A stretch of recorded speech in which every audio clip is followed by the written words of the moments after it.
Salut à tous, c'est Lago du Bled.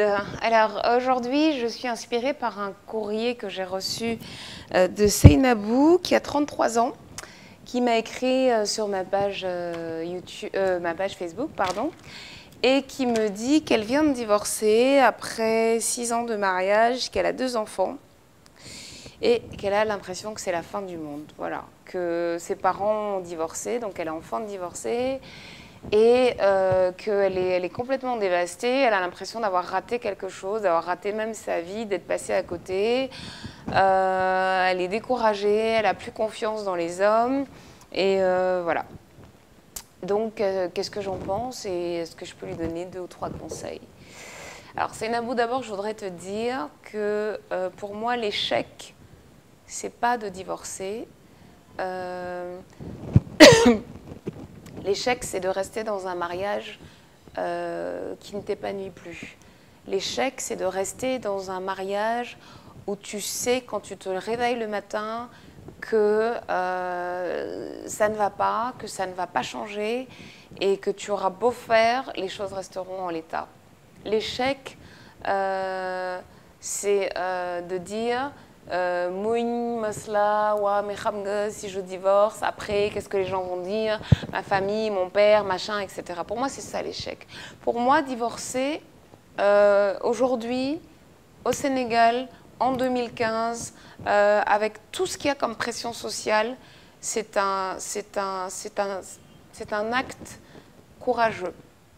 De dire, voilà, je ne suis plus épanouie dans mon couple, je ne suis plus satisfaite de ma relation avec toi, et c'est aussi bien pour les hommes que pour les femmes.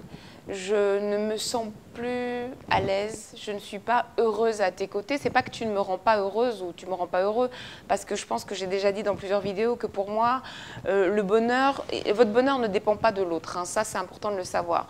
Par contre, être aux côtés de l'autre et sentir que ça ne vous apporte plus ni d'enthousiasme, ni de bonheur, ni de satisfaction, ni de joie, que quand vous regardez l'autre, vous n'êtes plus admiratif ou admiratif, vous n'êtes plus waouh, il n'y a plus de désir, il n'y a plus de relations sexuelles, il n'y a plus d'envie de partager des choses, on a l'impression d'être comme 2 étrangers.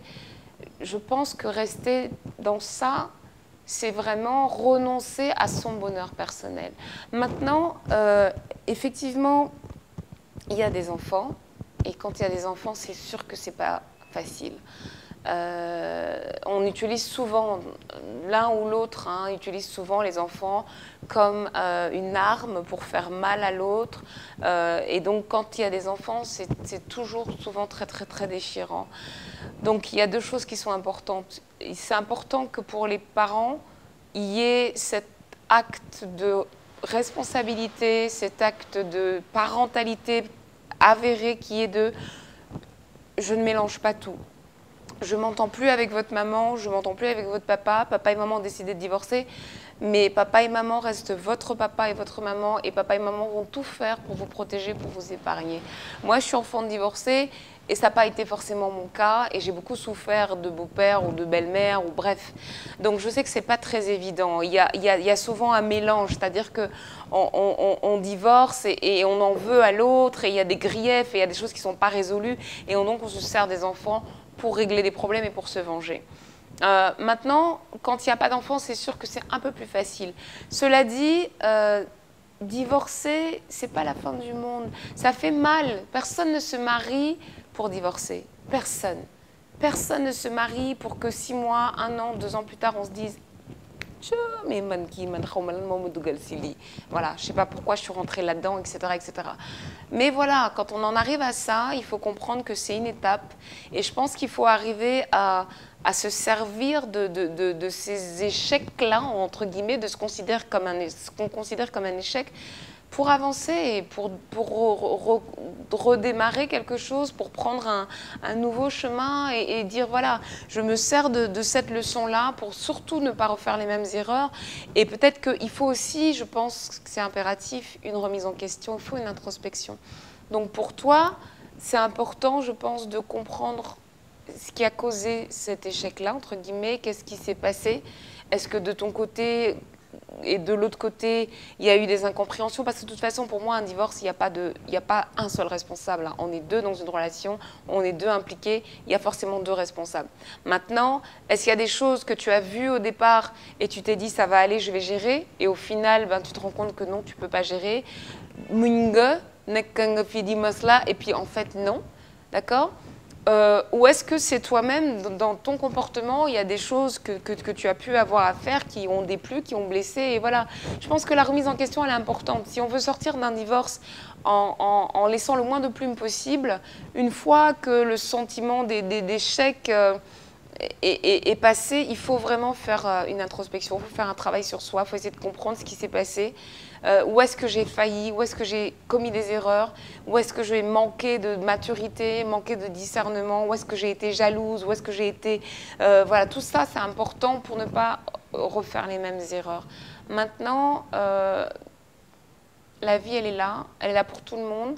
Et je pense que, en sortant en tout cas de ce mariage-là, tu sors grandi, tu sors avec une forme de maturité qui au fil du temps va te servir, ce qui fait que la prochaine fois que tu rencontreras quelqu'un, je pense que tu seras plus armé, tu seras mieux équipé pour savoir réellement si cette personne te correspond, pour savoir réellement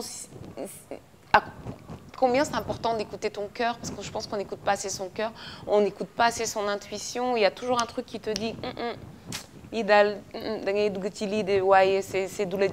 Et on ne s'écoute pas assez parce que justement, il y a la pression sociale.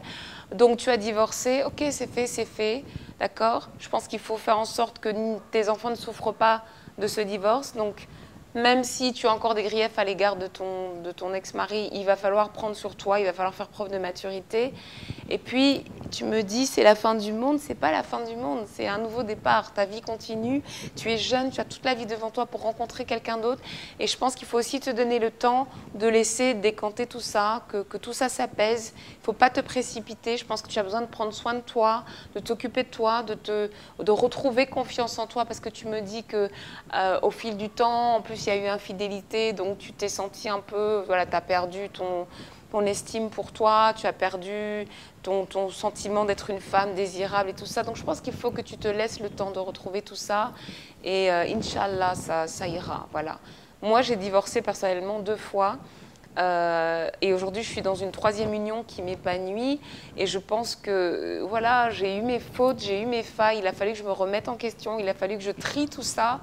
Mais voilà, je suis sortie de ça, pas diminuée, je suis sortie de ça grandie, avec du respect pour l'être humain et puis aussi avec cette capacité aussi de comprendre que l'autre n'est pas moi et moi je ne suis pas l'autre. Et donc il faut du dialogue, il faut de la communication, il faut rien prendre pour acquis. Il ne faut certainement pas penser que l'autre là, il va tout comprendre, il va devancer le moindre de tes désirs. Non. L'autre c'est une personnalité à part entière, toi tu es une personnalité à part entière et c'est 2 personnalités à part entière qui doivent apprendre à composer ensemble. Voilà, c'était la Go du Bled. Si tu as des questions supplémentaires, n'hésite pas à m'écrire sur ma page Facebook. Et si vous avez envie de partager avec moi vos expériences, vous avez envie que je partage avec vous mes conseils ou bien ce que je peux vous apporter, n'hésitez pas. À bientôt.